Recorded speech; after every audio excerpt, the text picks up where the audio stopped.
apakah pantas kita bisa disebut bertuhan?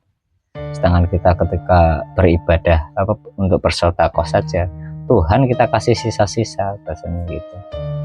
Udah sisa yang paling kecil lagi. Itulah rasa pelit yang menghiasi pada diri manusia rata-rata itu di situ.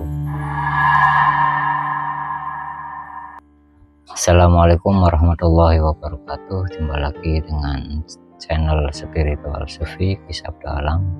Kenapa Islam terpecah belah menjadi banyak golongan itu ya karena sudut pandang manusianya yang berbeda-beda. Karena hakikat untuk menuju Tuhan itu pasti kita akan mengorbankan hawa nafsu kita. Karena hakikat Tuhan itu tidak bisa dekat dengan hawa nafsu.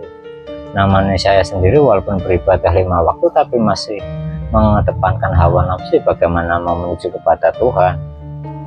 Kalau menuju kepada setan, iya, karena hakikat hawa nafsu itu arahnya pasti yang ke arah yang enak-enak disebutnya.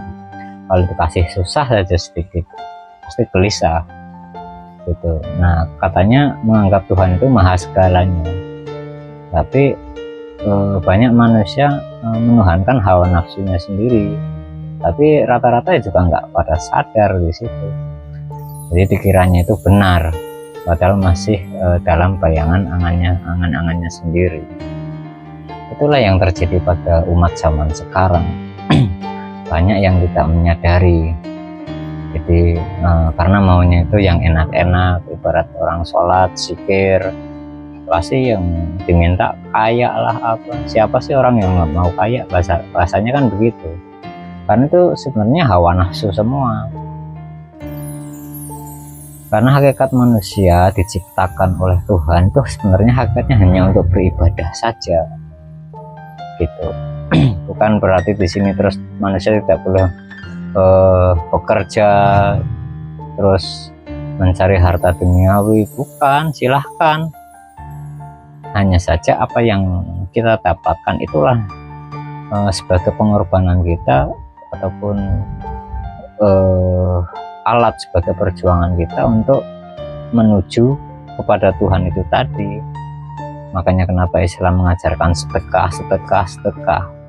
Itu sebenarnya untuk melatih diri kita agar rasa cinta kita kepada harta duniawi itu kemelekatannya itu berkurang gitu. Bukan terus malah kita senang tumpuk-tumpuk, padahal kalau kita mati pun sebenarnya itu juga ditinggalkan. Lantas apa yang jadi manfaat harta benda yang kita tumpuk-tumpuk itu tadi? Padahal manusia umpamanya diberikan harta dunia itu sebenarnya untuk kembali kepada Tuhan itu tadi. Dengan cara apa? Ya pengorbanan, karena hakikat orang untuk melepaskan rasa cinta kepada duniawinya ya pasti akan diuji. Diujinya dengan cara apa? Ya dengan cara melepaskan gitu. Jadi bukan diangan-angan terus kita langsung menganggap diri kita sudah melepaskan kemelekatan duniawi. Belum, harus diuji dulu. Itulah dalam dunia tarekat pun pasti umpamanya ada orang yang tertarik dengan dunia tarekat, ingin mengenal kepada Tuhan, ya pasti untuk di dalam masuknya pun kalau memang tarekat itu gurunya pernah berguru kepada guru yang waris sampai silsilahnya itu sampai kepada Nabi Muhammad, pasti akan banyak syarat-syarat biasanya. Karena apa? Itu untuk menguji seberapa kalau bahasa kita segregetnya itu seberapa untuk mengenal Tuhan, atau hanya karena hawa nafsunya, atau memang kesungguhannya ingin mendekat kepada Tuhan. Karena kalau memang manusia itu benar-benar ingin menuju kepada Tuhan, pasti akan rela berkorban apapun selama bisa menuju kepada Tuhan itu sendiri. Itulah. Jadi iman itu belum dikatakan orang itu beriman seandainya Tuhan belum menguji ataupun manusia itu belum diuji gitu. Tentang cinta duniawi, itulah kenapa Islam selalu mengajarkan sedekah. diantaranya itu bahasa umumnya itu. Jadi untuk belajar melepaskan kemelekatan.